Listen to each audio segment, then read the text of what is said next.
Pronto. Oi, deu uma travada no meu computador. Não sei. Voltar aqui. Está gravando, bom dia a vocês. Estamos terminando, né, o curso, certo? E eu acabei, digamos assim, no último mês, aliviando um pouquinho de carga. Vocês não sei, eu tenho que conversar direito com vocês sobre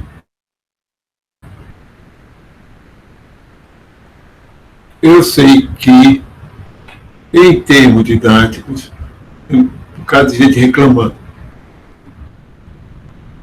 certo?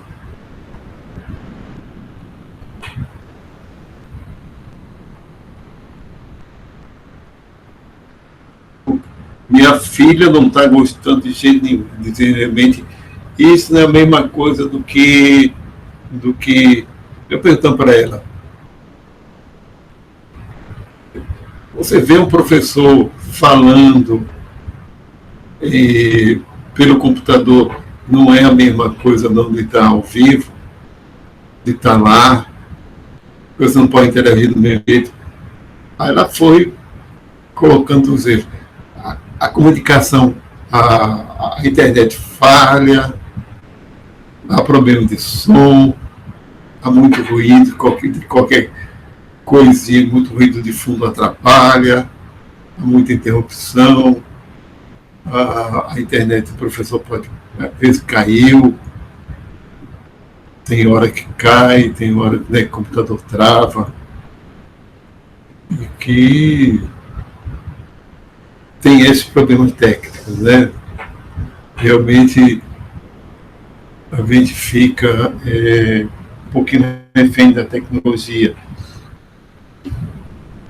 porque realmente a ferramenta que a gente tem, por exemplo, o Google Meet,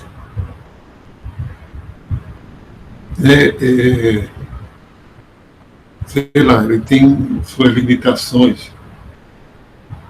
Tem algumas coisas nele que eu já andei procurando, que tem um monte de,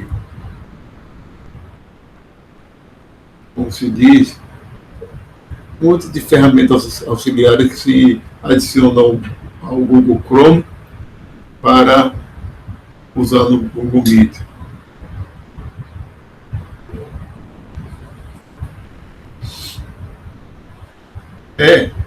Você está falando, né, que, de fato,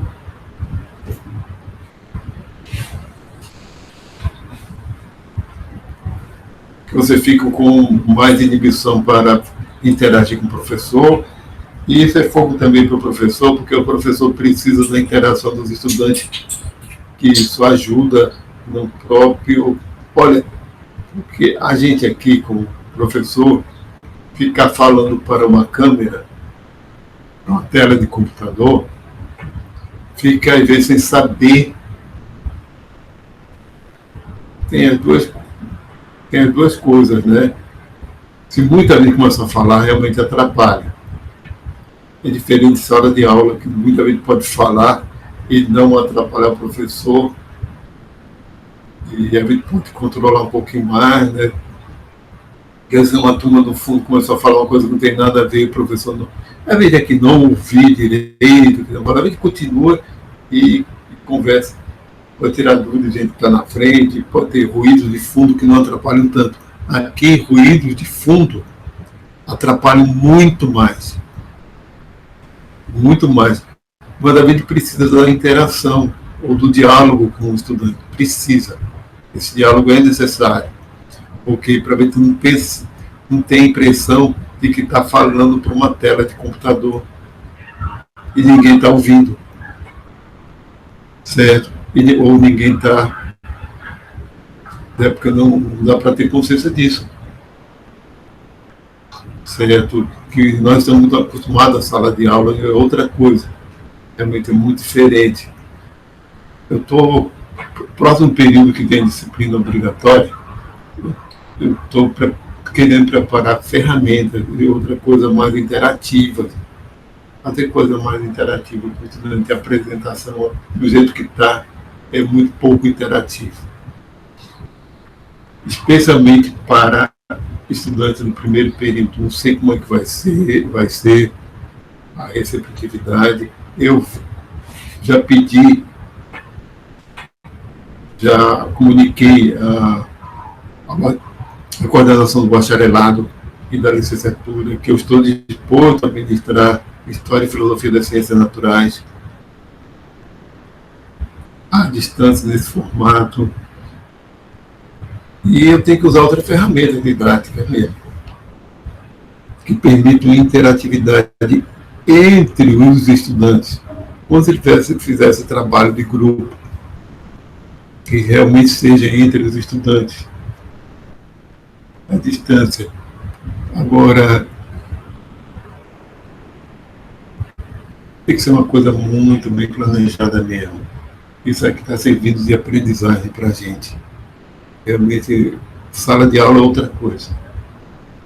Mas vamos lá.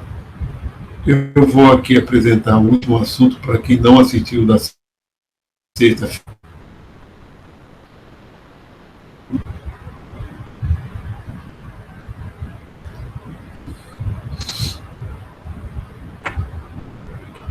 Eu já tenho vídeo lá. Tem um vídeo lá que eu acho que eu não vou apresentar para vocês, que é o do Eduardo Cac, falando dele, que é um bioartista, porque aquilo é muito mais um bônus, né? Não tem tanto a ver com a disciplina, aquilo ali. Às vezes eu falo como é que um artista pode empregar a linguagem da ciência e como ele pode, mas ele tem uma proposta interessante, tem alguns trabalhos de arte interessantes que ele faz muito, usa muito a semiótica mesmo, código, transformar código, texto, um texto bíblico, e tem um trabalho dele que ele transformou um texto da criação. Então aqui o título da instalação de Gênesis, transforma um texto da criação em código Morse, que permitiu ele que transformasse depois em código genético, criasse, se fosse criado em laboratório, com aquela sequência de genes, né, e inserisse em bactérias e permitisse que os espectadores à distância, naquela cultura de bactérias, pudessem dar pulsos de ultravioleta durante o período da instalação.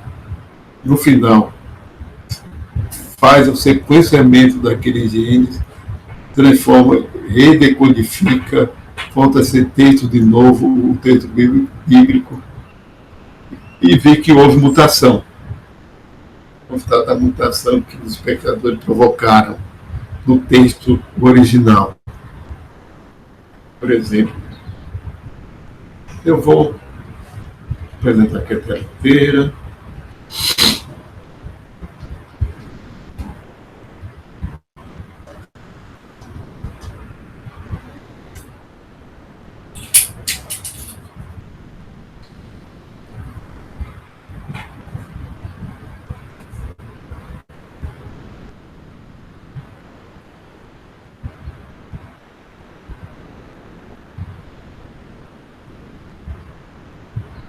Esse assunto aqui é para a gente fechar. É um assunto de encerramento mesmo.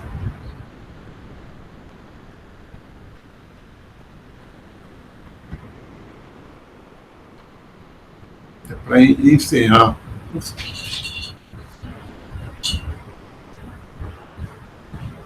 Vamos. E esse aqui é o tipo de assunto para encerrar a coisa. olha, que é bastante polêmico, e eu quero que vocês podem me interromper à vontade. Eu tenho uma parte polêmica grande nele. Certo? Não só polêmica, não, tem que ser esclarecido também. Para ele também, o autor aqui que eu vou apresentar, não ser mal interpretado. Ou, às vezes, conciliar um pouquinho as ideias dele, ele não precisa catar tudinho, certo? Porque... Mas, antes disso, falar um pouquinho aí do Göbel TP, de forma rápida. Eu já mostro essa história no palestra, né? Já mostrei. Göbel TP fica aqui na Turquia, aqui perto da Síria, que é a fronteira, Alepo aqui, né, na Anatólia. Em 1964 descobriram monumentos aqui e pensaram que era um cemitério bizantino, não deram muita atenção. Em 94, quando foram fazer essa construções, acho que foi uma estrada. Tem aqui uma ampliação da imagem pelo Google, né? A partir do Google. Quando foram fazer uma construção, e viram que tinha coisas muito mais monumentais do que um simples cemitério. Um grupo de arqueólogos da Universidade de Berlim, que estavam fazendo pesquisas na Anatólia, foi chamado. Aí esse grupo constatou que ali era coisa muito mais antiga. O chefe dos arqueólogos disse assim: só tem duas coisas para fazer, ou esqueço o que eu vi aqui, ou passo o resto da minha vida aqui. Ou dou as costas, volto para Berlim, volto para a Alemanha, ou passo o resto da vida aqui. Foi o que aconteceu, ele passou o resto da vida dele lá. Ele faleceu em 2014, ainda trabalhando nesse sítio arqueológico, porque ele percebeu, já tinha de cara que era uma coisa muito antiga e que muito monumental, e que era algo surpreendente. E o que se viu depois já que era realmente foi mais surpreendente ainda para os arqueólogos. É que são ruínas de 11.500 anos. Ruínas. Isso aqui é só uma delas. Você pode notar, peraí, que tem muitas outras escavações para cá. É um sítio arqueológico muito rico. Certo? Aqui, uma reconstrução. 11.500 anos, são várias. Acho que chegam a ser dezenas, eu não sei quanto, não só tem uma estrutura dessa. Provavelmente era coberta, mas aqui nessa ilustração artística deixaram descoberta. Cada monolito desse tem uns 6 metros de altura, e esse daqui 3. Aqui parece estrutura como se fosse para sentar. Certo?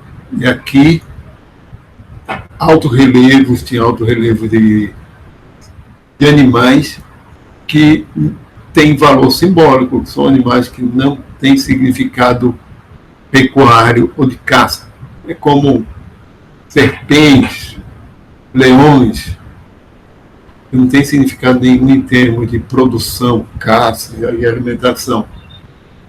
E pela disposição, tudo indica que eram estruturas arquitetônicas religiosas de 11.500 anos atrás. Mas qual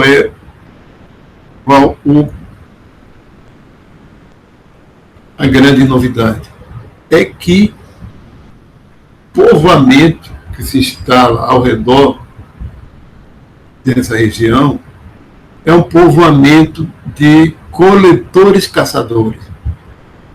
Os arqueólogos sabem que, pelo tipo de construção, pelo tipo de artefato, que cada família tem seu construir ou fazia seus próprios artefatos. Não havia especializações, não havia uma olaria comunitária, não havia estruturas comunitárias, e sim é um povoamento de estilo de vida coletor-caçador. O que significa isso? Que eles não estavam ali, não foi um agrupamento humano mais de 11 mil anos atrás, entre 5 mil e 10 mil pessoas que estavam agrupadas por conta de agricultura ou de pecuária. Porque antes disso se pensava que o povoamento humano fosse algo em consequência da produção de alimentos. Aí está um agrupamento humano em consequência de provavelmente religião. Ou pelo menos de algo chamado ideias em comum, certo? Compartilhando as mesmas ideias, acreditando nas mesmas coisas, como um fator que gera o quê? Agrupamento humano, certo? A questão aí é tanto a teoria da dupla herança como isso tem em Yuval Harari, essa história, logo no livro, no Sapiens, e tem também no livro, fora outros autores, eu estou falando do livro que eu li diretamente, tem de primatas a astronautas, de Leonard Vilodinov, certo? E a teoria da dupla herança diz que para haver a cooperação em larga escala, não se explica apenas por algum instinto social, não se explica apenas por questão de biológica, sim, tem que haver realmente a cultura simbólica. A cultura simbólica, se acreditar em coisas em comum, por mais absurdas que elas sejam, como questões religiosas, de mitologia, etc., dá identidade a uma população e, a partir dela, a cooperação em comum, né? Em larga escala. Cooperação que chega à escala de milhões de pessoas, todas em torno de ideias em comum, de acreditar nas mesmas coisas, etc., etc., para o bem e para o mal. Vocês podem ver que essa é a estratégia dos grandes líderes, certo? Inclusive da manipulação das massas, né? Manipulação das massas por ter em comum, porque nós temos cultura simbólica, símbolos, etc. Isso permite essa cooperação em comum, certo? Essas ideias em comum é só a partir dessa ferramenta que nós temos, que é o símbolo, cultura simbólica. Agora, também tem sempre realçar uma coisa, que é um problema das ciências sociais. As ciências sociais, elas têm esse reducionismo de considerar que a cultura humana é simbólica e que é só simbólica. É lógico que se a gente fala uma palavra como milho, certo? Milho, e a escreve, é uma palavra, é um símbolo, é algo arbitrário, um símbolo. A escrita, a ideia que vem ter na cabeça só está aqui na nossa cabeça, só que eles esquecem que o milho é um ser de verdade e tem uma função biológica básica, que é a alimentação. Não interessa o nome, não interessa o símbolo. A cultura simbólica humana está atrelada a coisas concretas, e coisas concretas que impõem restrições ao ser humano. Porque para ele sobreviver, ele tem que sobreviver a partir do que a natureza dá. Por mais que ele manipule a natureza, por mais que realmente o milho atual não seja o mesmo do milho selvagem.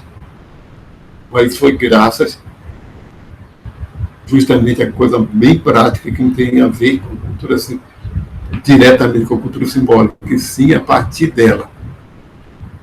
É lógico que a manipulação genética, isso só foi genética mesmo no sentido que é o da tradicional, que é a seleção genética tradicional, né, que é escolhendo o que gera variedade de cachorros, gerou variedade de gado, a domesticação, tudo isso foi graças à experiência, então a experiência prática, certo? Isso é possível também. Olha, essa cooperação em larga escala que permite o ser humano construir coisas grandiosas. Pirâmides, por exemplo. Mas a gente pode perguntar, mas ali não é fruto só de cooperação, é fruto da escravidão, de gente que foi escravizada que não estava querendo cooperar de jeito nenhum. Sim, mas quem controlava essas pessoas estavam acreditando que eles deveriam controlar os escravos. E a figura do capataz, né, que está ali, ou do exército, que está obedecendo ao líder. Se não tiver essa cooperação para subjugar outro grupo de pessoas, não há. Certas coisas não podem ser feitas. Então, vamos ter a cooperação, né? A cultura simbólica, papel social, tá? Como o Yuval fala, o conhecimento é ficção. A questão da ciência e da história é que elas têm um respaldo ou uma correspondência à realidade. Certo? Que seja uma ficção totalmente fantasiosa. Palavras, aí estou sendo bem nominalista, mas palavras são só palavras, né? São só símbolos. Se eles têm uma correspondência, é isso que a ciência quer. E a história também.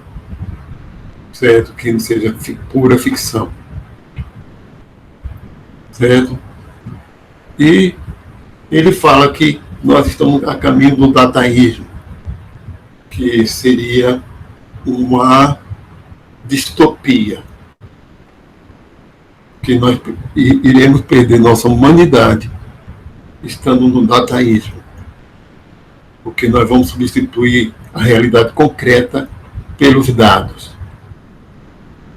pelo mundo virtual, um sistema inconsciente, que é o dos computadores, mas extremamente inteligente, porque capacidade de processar informações. Olha, em 1997, um supercomputador que foi o Deep Blue ganhou do Kasparov no xadrez. Ganhou do campeão mundial de xadrez. Até o Eduardo Kac fez uma instalação inspirada nisso. E foi em 97. O computador ganhou, mas ele não sabe o que ganhou, ele não tem consciência, ele nem precisa ter. Ele é só uma máquina de processar informações, mesmo tendo inteligência artificial.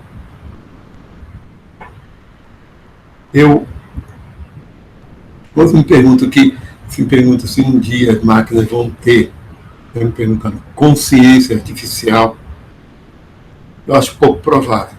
Para não dizer, eu não vou, mas acho pouco provável esse no objetivo e a origem e a arquitetura, a estrutura das máquinas é totalmente diferente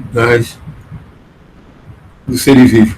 Os seres vivos evoluíram a partir do mais simples, realmente todo ser vivo ele processa informação, toda célula tem códigos, como código genético, interage com o seu meio, a partir daí houve o desenvolvimento da inteligência para que houvesse aprendizagem natural, que é uma aprendizagem com a interação com o meio.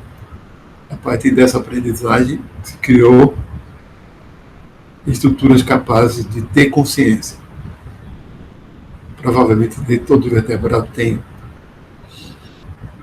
Certo? Então vamos lá. Então um dia o computador pode melhorar a inteligência artificial, mas imagine uma situação em que o sistema esteja todo integrado, como já está acontecendo, mas seja numa escala muito maior. Vai saber tudo sobre todos, inclusive condições de saúde, os hábitos, o humor.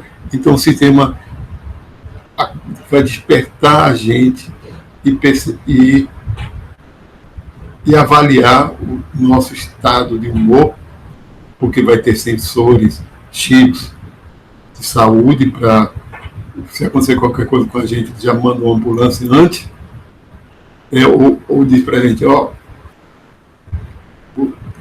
diz para a gente o que fazer antes de acontecer, porque já está notando flutuações no nosso sistema bioquímico, certo? Mas, por exemplo, perceber o humor, como é que está, e coloca logo uma música para reequilibrar o nosso humor, ou uma iluminação, né? E vai nos orientar o tempo todo para melhorar, ou seja, não vai nos deixar nem ficar. Ou seja, vai fazer tudo por nós mesmo. Escolher a profissão mais adequada. As empresas vão escolher o seu funcionário de acordo com o sistema também, tem um funcionário mais adequado para aquela função. Ninguém vai escolher coisa nenhuma. O que isso vai acontecer? Perda da nossa capacidade crítica no tempo. Vão ficar como crianças mimadas a vida toda, mimadas mesmo, que vão ter iniciativa para nada. Se a gente já não tem, imagina uma situação dessa, não tem iniciativa mais para nada.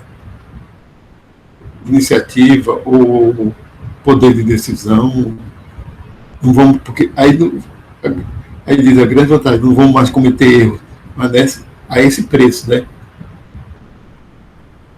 Deixar a decisão para o computador. Aí isso é uma distopia, pode parecer uma utopia em termos da eficiência, mas vai ser uma distopia em termos pessoais. Porque é aí que nós vamos estar mais longe da humanidade. Aí, vamos entrar nesse autor, certo? John Zerza. Que aí eu vou colocar, vamos ser mais radicais ainda. Vamos agora radicalizar um pouquinho, certo? Mas vamos o máximo de radical. Agora, vamos lá. Tem alguns autores que consideram o trabalho dele como anarco-primitivismo, outros anarco-ecologismo, certo? E ele questiona desde sempre o pensamento simbólico. Vou falar para vocês. Né? Eu não assisti a aula sexta-feira passada. Em um tipo fundamental de falsificação, vou colocar uma citação dele. Em um tipo fundamental de falsificação, os símbolos primeiramente mediaram a realidade e em seguida substituíram-na. Atualmente vivemos dentro dos símbolos em um grau muito maior do que vivemos em nosso eu corporal ou diretamente uns com os outros. Vamos começar a perceber o que ele está falando, certo? Nosso cérebro, nossa mente, não vive em função da nossa percepção, vive em função de símbolos o tempo todo. Nós estamos fazendo uma coisa pensando noutra, ou vendo uma coisa e vendo logo pensamentos na cabeça. Ou passando a maior parte do tempo realmente sem contato com o próprio corpo, nem com o próprio corpo, nem com os seus sentidos básicos, nem com suas emoções, nem com as emoções. Mas como isso começa, certo? Peguei 4 textos dele, certo? Correndo no vazio, o fracasso do pensamento simbólico, porque ele desde sempre ele diz que o pensamento simbólico está fadado ao fracasso, uma coisa que eu já vou falar bastante simples. Números são origem e evolução, mas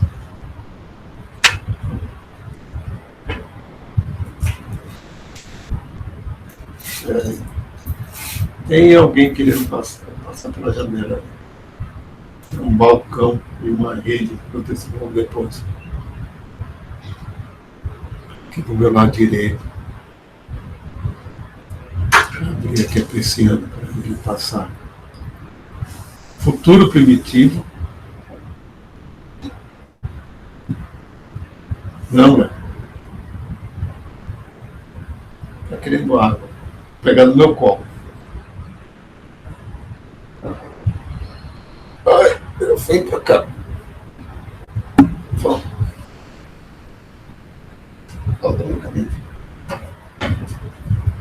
Tá querendo pegar água. Parece que tá querendo beber e tem um copo aqui com água mesmo, né? Seu caçula. Opa, não me atrapalha não. Opa.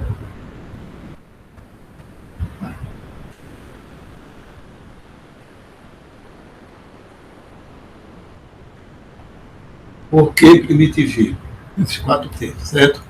Site deles, dele, josé.net, tá? Ele fala logo a crítica à própria cultura simbólica. Ela é necessariamente distópica,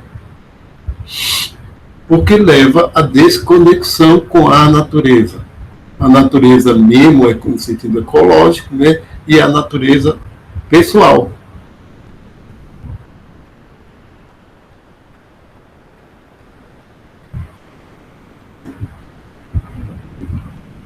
Agora é fofo. 2.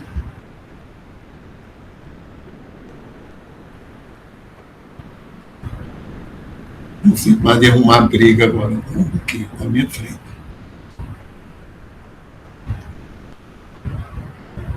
Aqui em casa estão com 4 gatas e um gato, ele e o macho. Todos castrados, certo? Mas tem hora que eles entram em conflito. Sim, leva à desconexão com a própria natureza, que é a própria natureza humana. Mas vamos lá. A citação que ele coloca lá, pós-modernismo, eu escolhi algumas coisas, fiz uma seleçãozinha, certo, para resumir. O pós-modernismo é o que se tem quando o processo de modernização está completo e a natureza se foi para sempre.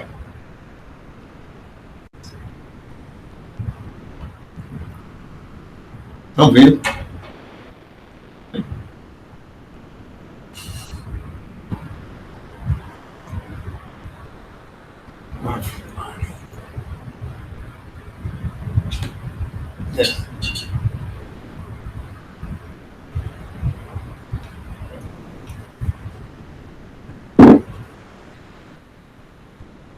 Essa ideologia de controlar a natureza como algo que nós devemos fazer é bíblica, digamos assim, né? Até a citação do Edward Cack, que eu falei para vocês ainda agora, do texto do Gênesis, é justamente esse, o texto do Gênesis que fala sobre o homem dominar tudo que rasteja, voa e nada. Né?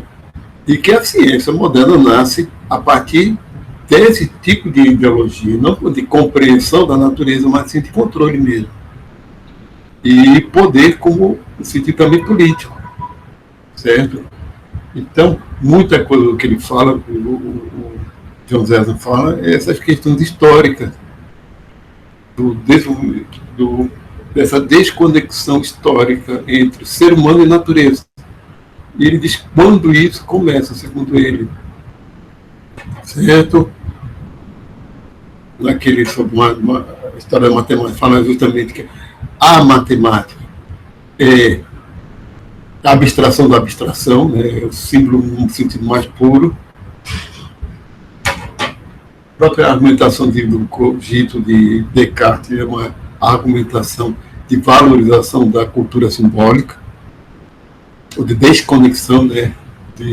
Com Platão, algo tão desconectado à natureza que cria um mundo próprio, um mundo das ideias, um mundo que realmente só existe na cabeça dele, só existia na cabeça dele, de Pitágoras. Ou não, ele fica, agora cismou querer pegar água do meu copo.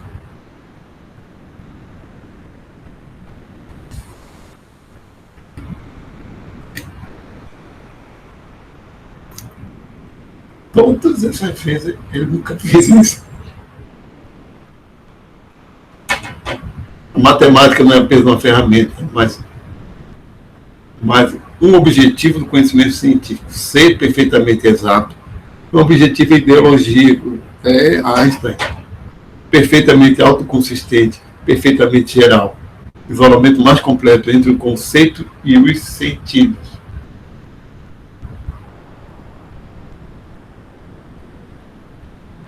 E fala da reificação. Eu vou falar da reificação aqui. A reificação, o símbolo está separado do pensante e assume um caráter concreto na mente. Reificar é nossa tendência a considerar o símbolo, que é uma mera representação, em algo concreto, que existe de verdade. Como algo que exista realmente. Desculpa.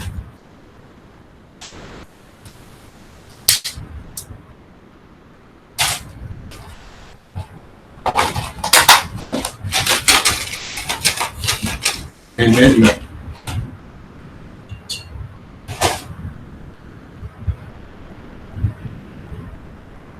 E o símbolo vai da representação, que é uma ferramenta extremamente poderosa, é uma ferramenta que permite a acumulação de cultural e de conhecimento, que permite a cooperação em larga escala, etc, etc. Mas tem esse problema da reificação, né? Que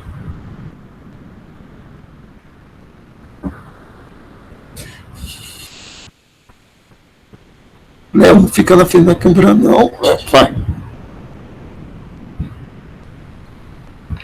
Que ele substitui a realidade. O grande problema,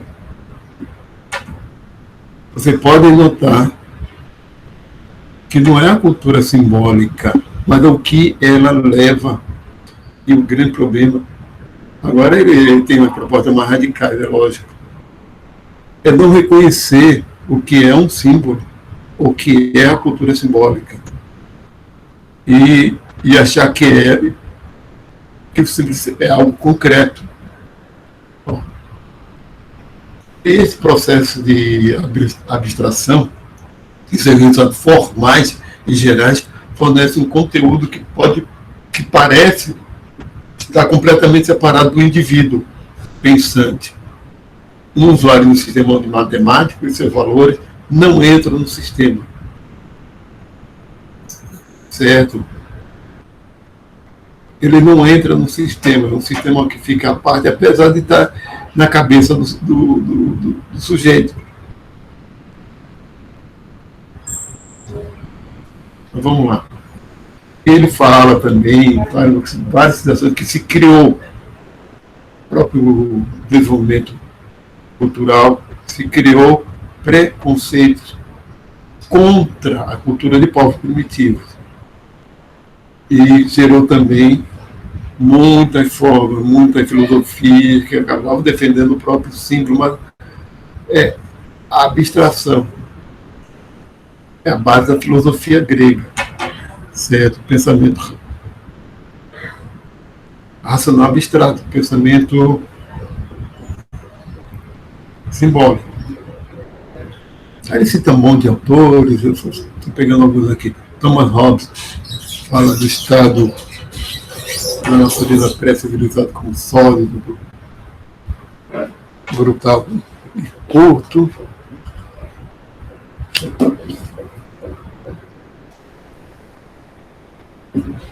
Obrigado.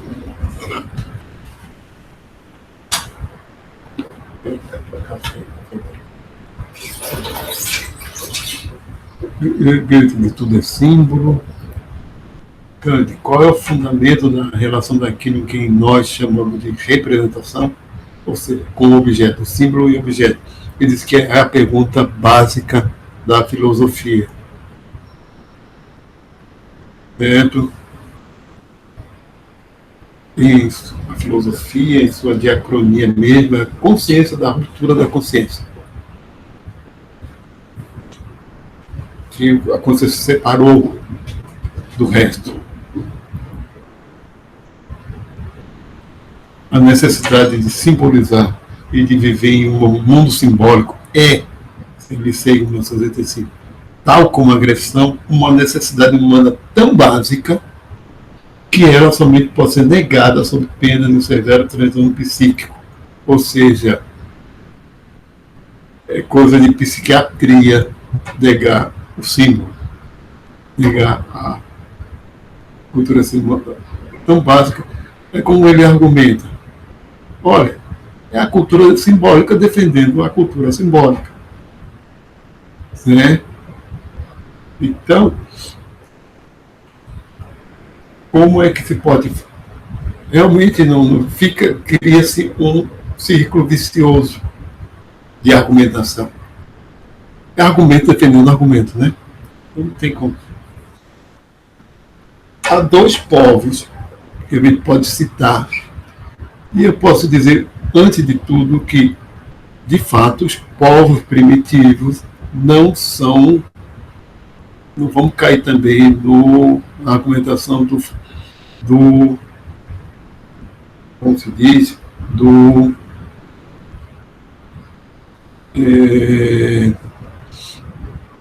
bom selvagem, de Rousseau. Isso é totalmente superado. Certo? Mas não vamos também dizer que o ser humano é brutal, é violento, etc., etc., por natureza. O outro extremo também não. Certo? E ele cita povos, porque ele cita alguns antropólogos que estudaram esse povo, certo? E que realmente há violência, há certos problemas, a vida não é de um paraíso, mas tem algumas características que ele reforça, que é justamente por causa do contato com a natureza e que esses povos não esgotam os recursos naturais que estão disponíveis a eles. Os povos que ele cita são povos de coletores-caçadores. São povos em que não há nenhuma domesticação. Nenhuma. Aqui está a foto, um deles, os Pirahãs, como eles são chamados por outro povo da Amazônia.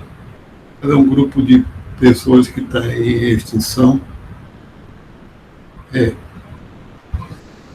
Língua está em extinção. Eu tomei conhecimento dessa história. Rosado, eu tomei conhecimento de John Zeffer por conta disso. Porque eu estava lendo um texto de Noam Chomsky e ele fala da controvérsia que ele teve com Daniel Everett. Eu acabei comprando também um livro de Daniel Everett, lançado no Brasil há pouco tempo. Eu comprei por internet, por pré-lançamento. Daniel Everett é um linguista. Aí não vamos entrar aqui nos detalhes, que é uma controvérsia entre ele e Noam Chomsky, certo? Que eu estou mais para o lado dele, de Daniel Everett, porque realmente Noam Chomsky, naquele ponto em que os dois discutem, não existe evidências, não. No final das contas, que Noam Chomsky realmente defende que a nossa capacidade linguística é devido ao nosso cérebro. Sim. A questão é que existe uma gramática universal com recursividade, como é essencial essa gramática, e isso foi produto de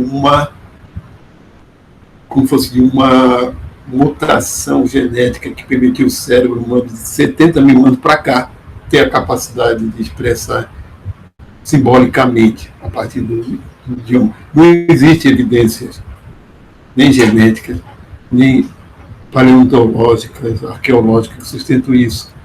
No final das contas, a língua escrita, que é muito recente, que é um produto cultural avançado e que requer esforço e aprendizagem diferente. A criança aprende a falar, a entender a sua língua, etc., só observando. E idioma deve ser coisa, língua deve ser coisa muito, ou comunicação simbólica, é coisa muito mais antiga do que isso. Acho que o Homo erectus já tinha. É porque, segundo Daniel Everett, a língua deles não tem, estou me alongando muito, desculpa, mas que também a história dele com esse povo é curiosa, certo? Não tem recursividade na língua deles, certo? Mas é que tá. Idiomas são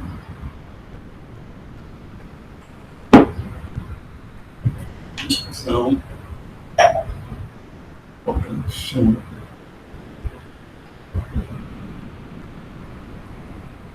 Alguém agora está querendo café, cheirando a caneca.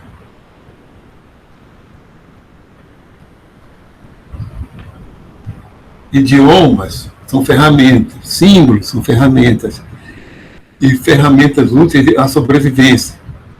Por quê? São ferramentas sociais, certo?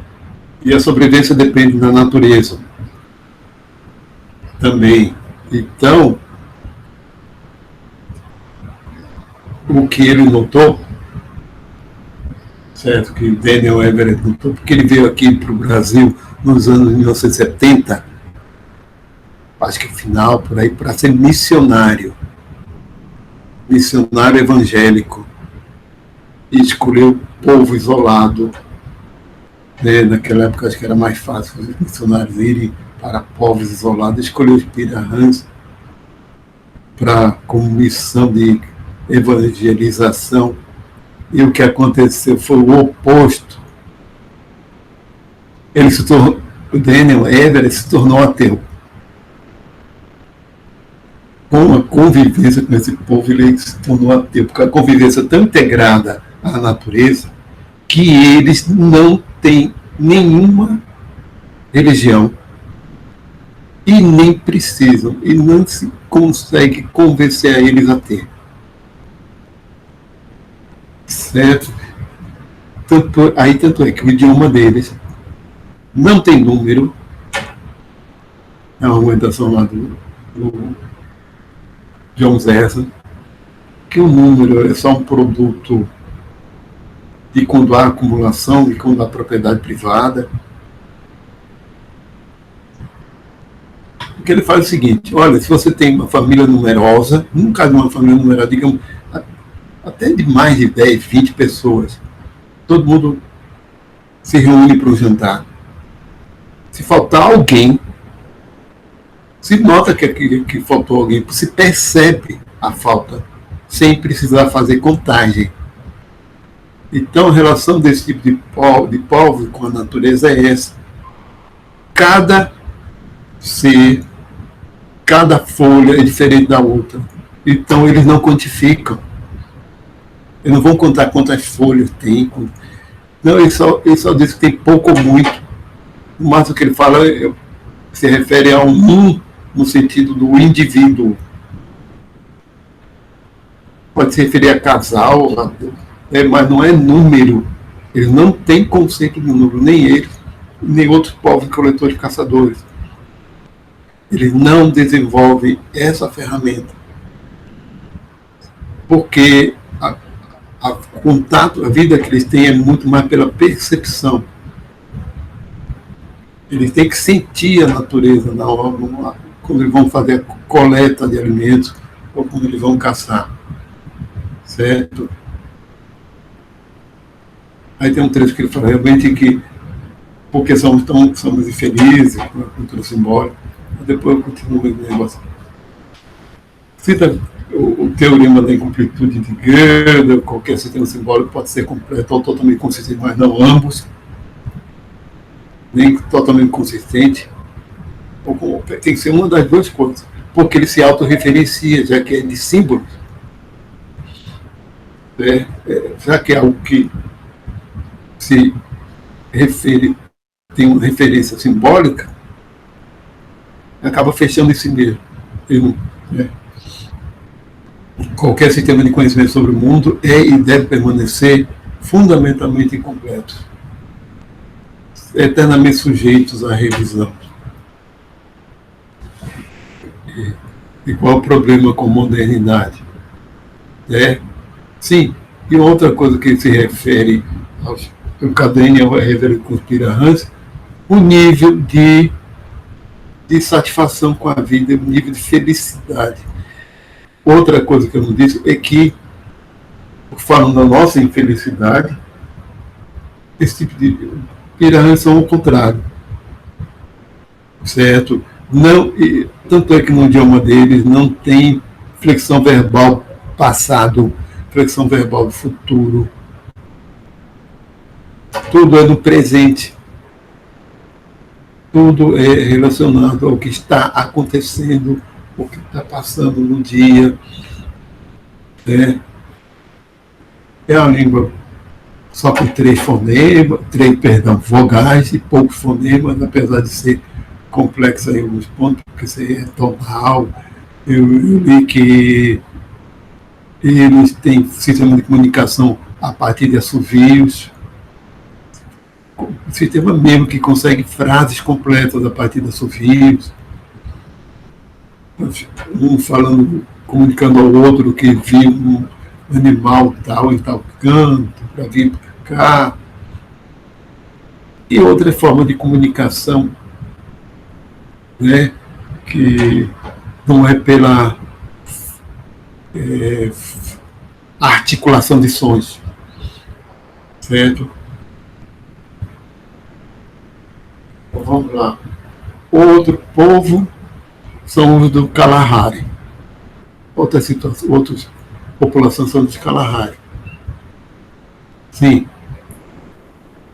Como o Ticum, o San, os chamados Khoisan, que também são coletores e caçadores. Então ele faz essa comparação com coletores e caçadores atuais, não com povos de tribos, e sim com realmente coletores e caçadores. Certo? Vamos lá.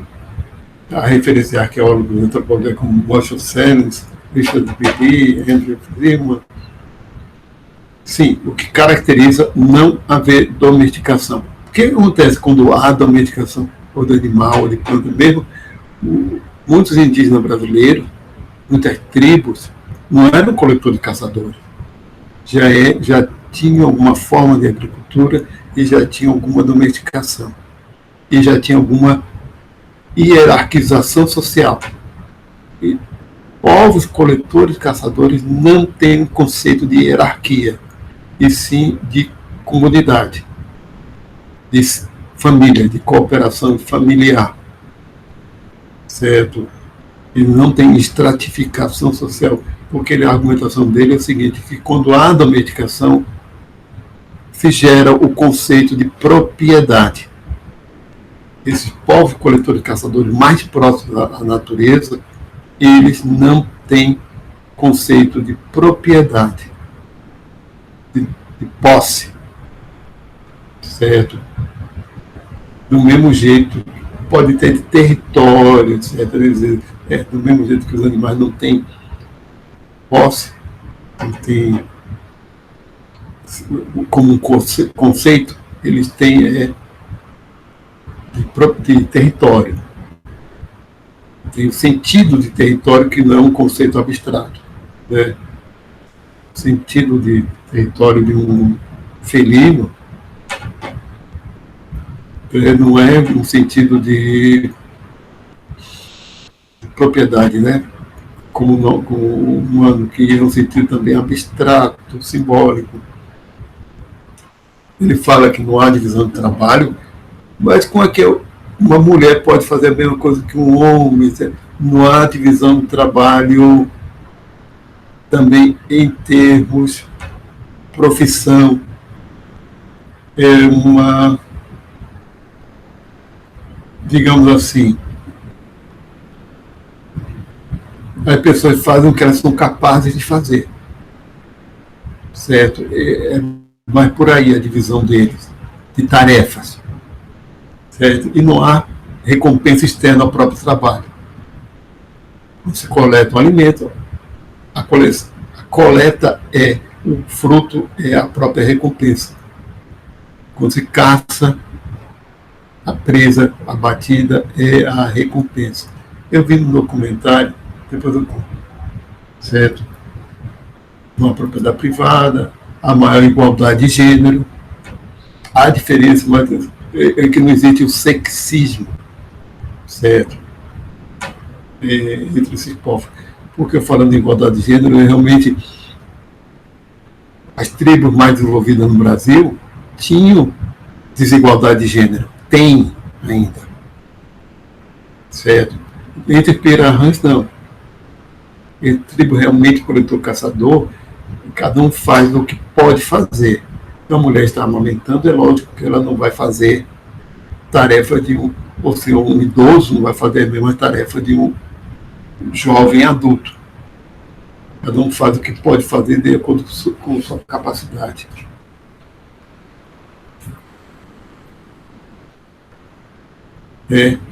A maior integração grupal, sim, as decisões são por consenso e não hierarquia por poder, porque também não há conceito de poder, não há violência organizada, certo? A maior nível de satisfação pessoal, trabalho 4 horas em média, essa situação de 4 horas em média é do povo Kalahari. Há um foco no presente, então eles têm um estilo de vida que é muito mais de percepção, de sentir a natureza, o que acontece na hora de caçar, certo?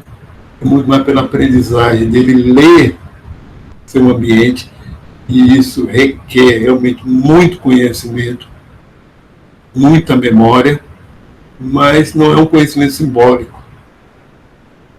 Ele tem que partir para o olfato, para a audição,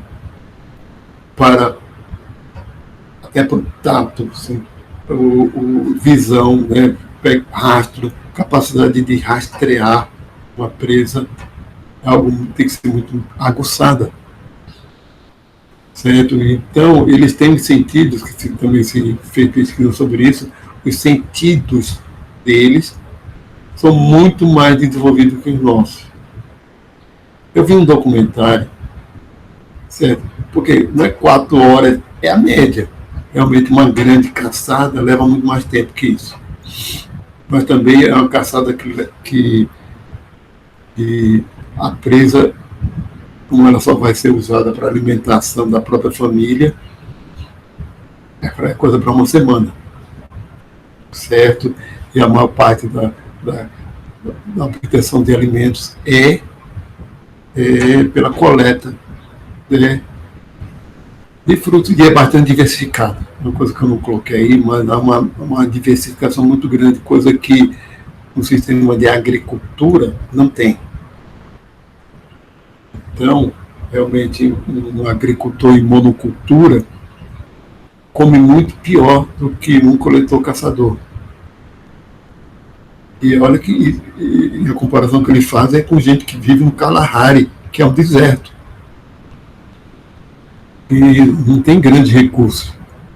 Às vezes aprende a aproveitar ao máximo as fontes de água e a questão da própria saúde, como eles vivem o tempo todo em contato com a natureza, em equilíbrio, há também um equilíbrio imunológico, certo? E eles não exaurem os recursos que eles têm na natureza. Quando há domesticação e quando há propriedade, quando há acúmulo, isso começa a esgotar o que a natureza tem a fornecer, e por isso acaba gerando também expansão. E o conceito de propriedade privada, etc.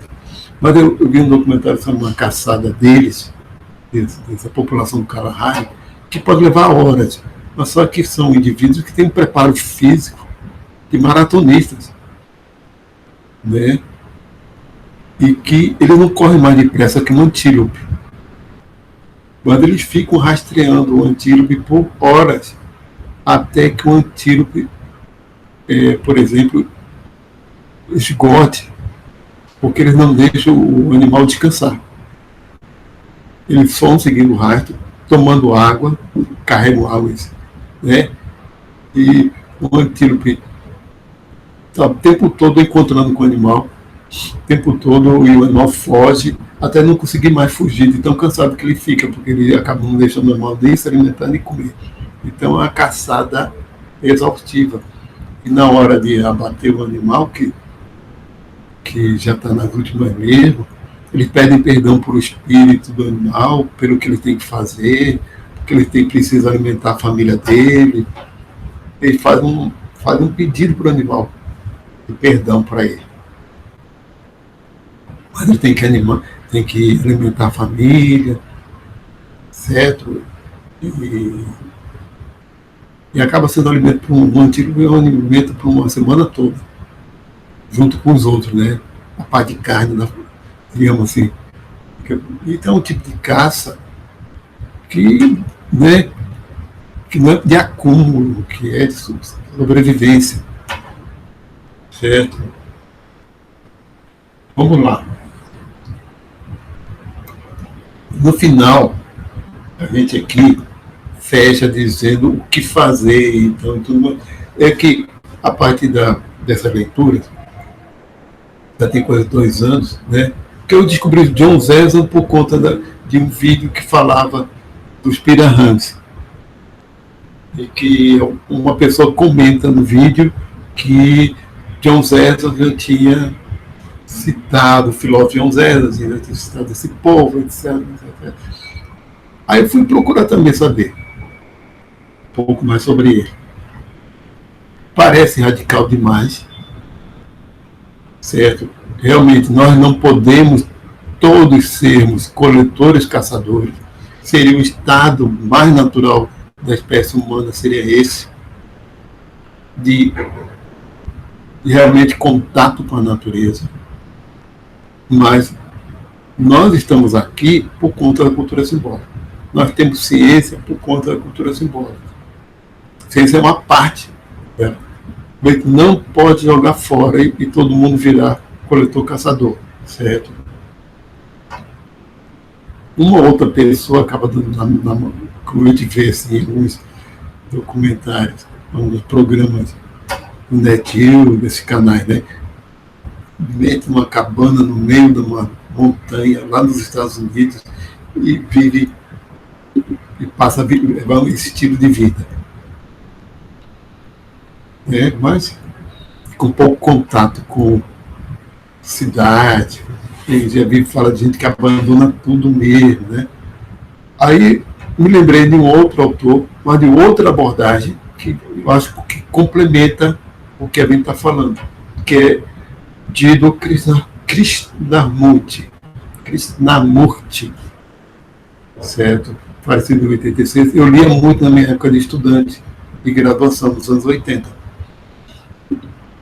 Certo? Que era o auge, talvez, dos livros dele no Brasil. Certo? Uma citação aqui dele: você é apegado à sua mãe. Citação que seria melhor para cá é essa agora. Momento. Acho que seria melhor. Não há professor, não há aluno, não há líder, não há guru, não há mestre, não há salvador.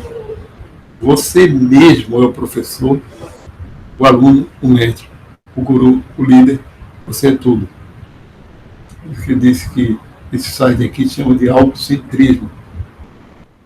Olha, de Krishnamurti, ele vem da tradição oriental e ele faz crítica também ao pensamento simbólico, mas de outro lado, que aqui é uma abordagem mais psicológica. Falando de forma resumida, ele simplesmente você não vai superar todos os seus problemas emocionais, todos os seus problemas psicológicos, etc., a partir do pensamento simbólico. Você sente um medo, e você, quando está sentindo medo, começa a analisá-lo, você já está fora de contato com esse medo. Você está em contato com o seu pensamento. Realmente o que ele se propõe a fazer não é fácil. vai além até do budismo. É um contato direto com o que a pessoa sente, sem usar o pensamento como intermediário. Certo? Sem usar o pensamento como intermediário. É uma forma de autoconhecimento, do contato direto consigo mesmo, a partir do próprio contato, da própria consciência, sem necessidade de ter pensamento. Ele disse: se você sente medo, ao invés de você, ao sentir aquilo, começa a pensar sobre o medo, você já não está mais em contato com o medo, está em contato com o pensamento. E o medo fica lá, de fundo, só no fundo. Mas o primeiro passo seria reconhecer que o pensamento sobre o medo não é um medo. Não é um medo. O pensamento sobre uma emoção não é emoção. O pensamento sobre um problema psicológico não é o problema. Então, ele mesmo criticava a psicanálise, porque a pessoa aprendia cada vez mais sobre si mesmo, mas era só conhecimento sobre si mesmo, não era si mesmo. Então ele fala que a própria ideia de querer se libertar do apego é mais apego. Você cada vez mais fica mais apegado. Você é apegado à sua esposa, marido e filhos, à sua tradição e valores, aos seus conceitos e ideias, e assim por diante. Sua reação a esse apego é o desapego, que também não leva a lugar nenhum. Certo? Mas o autor lá colocou, o autor do post, do site, certo? Comenta aqui sobre. Eu já li livros de Krishnamurti, então eu posso complementar um bocado de coisa aqui. Que para atingir um nível ótimo de autoconhecimento, Krishnamurti recomendava a prática de 3 tipos de conduta: a libertação do passado, a redução da dependência do apego, o contato íntimo e constante com a natureza. Em relação ao desprendimento do passado, ele dizia que o tempo é o inimigo psicológico do homem. Mas a libertação do passado, no sentido de Krishnamurti, significa a libertação do símbolo, do pensamento simbólico, e ter contato direto com a consciência, com o que está sentindo. Certo? Porque o símbolo, ele diz logo, é coisa da memória. Se é da memória, é passado. Não é presente. Você está em tempo todo em contato com a sua memória, com o seu passado, e não com o seu presente. Certo? E uma forma de ir se libertando disso é ter contato com a natureza. Contato presente. Sentir a natureza.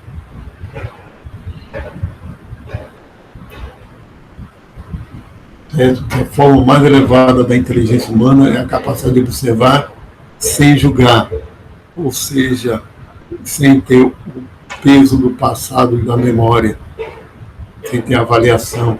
Quando julgamos ou condenamos, não podemos ver com clareza, pois só olhamos nossas próprias projeções. Cada um de nós tem uma imagem do que pensamos ser ou deveríamos ser. E essa imagem, esse retrato, nos impede inteiramente de vermos a nós mesmos como realmente somos. Certo? Porque nós não estamos em contato conosco mesmo, nem com as outras pessoas. A gente está em contato com projeções que a gente tem das outras pessoas e de nós mesmos. Que é o nosso ego. O ego é a imagem que a gente tem de nós mesmos, formada a partir da nossa memória, da nossa experiência que vai acumulando. Certo? A gente fica só em contato com o próprio. Olha, ele sempre falava nas palestras, que os livros dele são transcrições de palestra. Certo? Aqui vocês não têm nenhum guru. Eu não sou guru, não sei porque realmente ele quer. Eu não sou guru, Não sou coisa nenhuma. Você tem que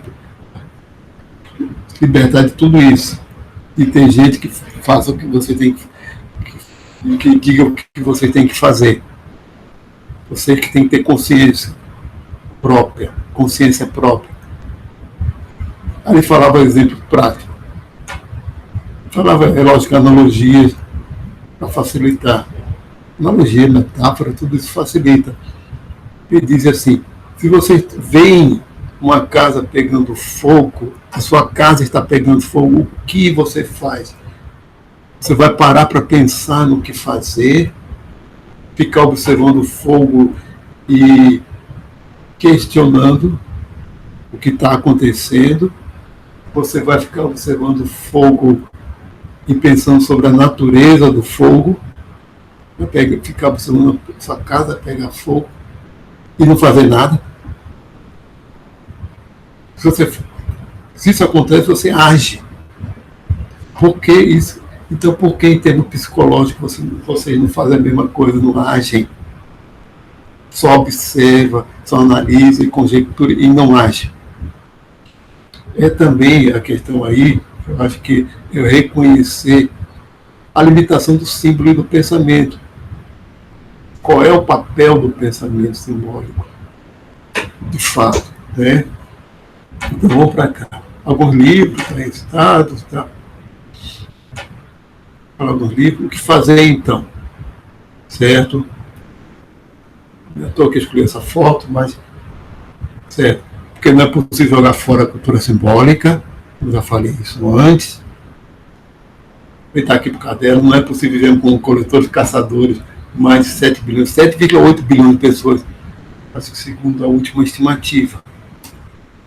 O que fazer para recuperar um velo perdido? Porque, segundo John Zeza, o viver um pensamento simbólico faz com que a gente tenha perdido um velo, porque que a gente não tenha mais um velo, do que seria típico do ser humano, que é nossa capacidade de perceber, certo? No sentido mais, aí no sentido fomúrico, que é que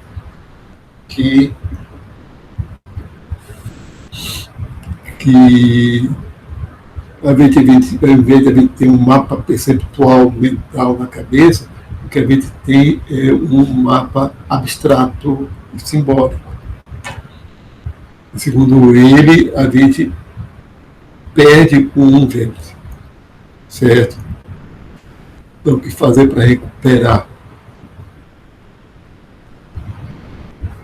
Psicoterapia, psicossomática, eu digo uma psicoterapia no sentido corporal, né, para percepção. Eu mesmo faço terapia. Talvez eu tenha melhorado um bocado de coisa por conta disso. Hoje mesmo tem sessão. A sessão à distância, né? Agora. Vai ter que ser sessão do jeito que a gente está fazendo aqui, sessão com o terapeuta. Meditação, a meditação, o Yuval fala em meditação, que fala que ele medita 2 horas por dia.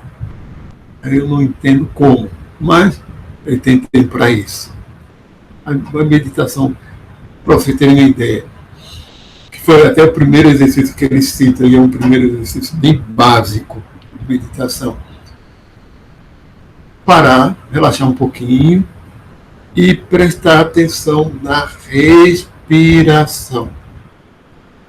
Mas apenas perceber a respiração sem querer controlar a respiração conscientemente, deixar ela fluir. É muito difícil. Não é nada fácil, não. Eu nunca consegui. Eu consigo parar e até prestar atenção. Prestar atenção no momento presente, prestar atenção nas coisas que eu estou sentindo no corpo, né?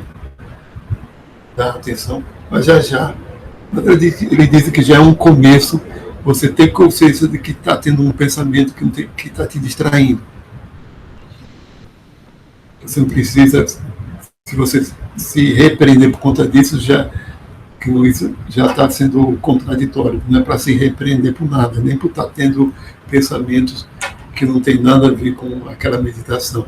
É só você deixar para lá, que o pensamento passa. Isso é coisa que é com muito tempo também. Certo? No último capítulo do último livro dele, que é 21 lições para o século XXI, de Yuval, ele fala da experiência dele com meditação. E o título do capítulo é Meditação. Certo?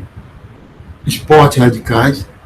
Esportes radicais são ótimos, apesar de praticar nada disso, etc. Mas o que eu já li, eles realmente têm que integrar a ação com a percepção e o pensamento, uma coisa só. Certo?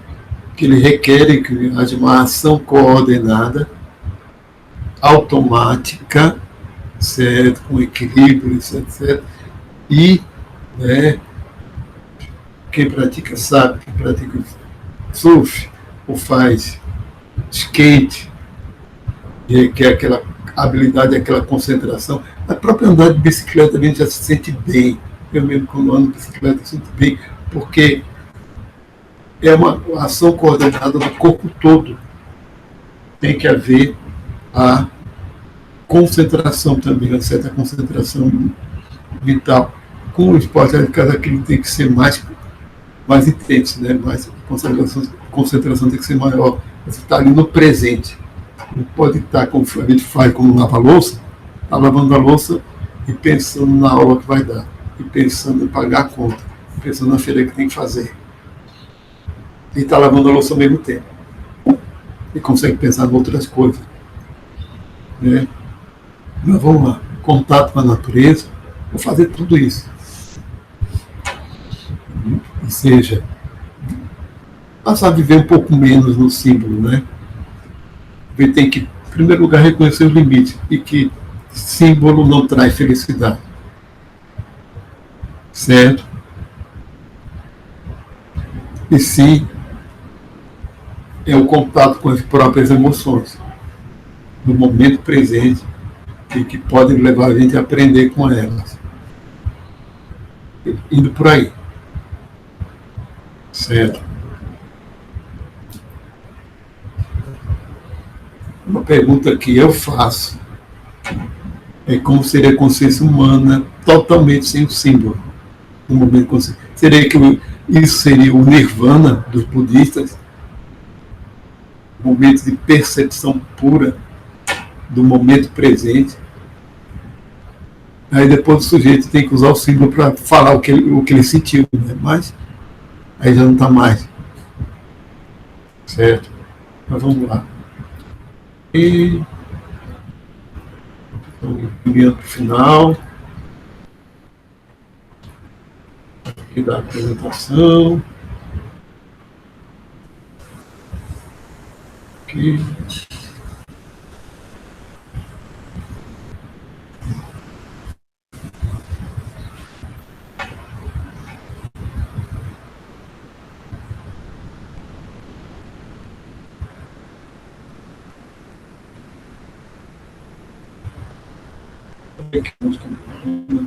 Vocês aqui.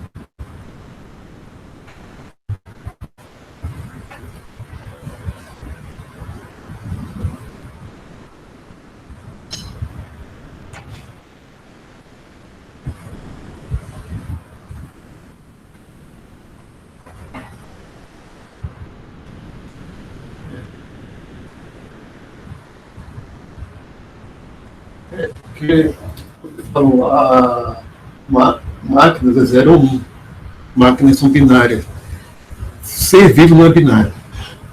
Falar desde a referência a Kevin Taylor. Ser vivo não são binários. Contato, a informação processada por um ser vivo, mesmo a bactéria, não é uma forma binária. E também pelos nossos neurônios. O neurônio é tudo ou nada. Existem graduações e o circuito neuronal também não são tudo ou nada. Simplesmente são conexões que não são binárias. De jeito nenhum. E isso permitiu a origem da consciência, certo? Olha, eu vou parar de gravar, mas vou continuar ainda, tá? Interromper a gravação.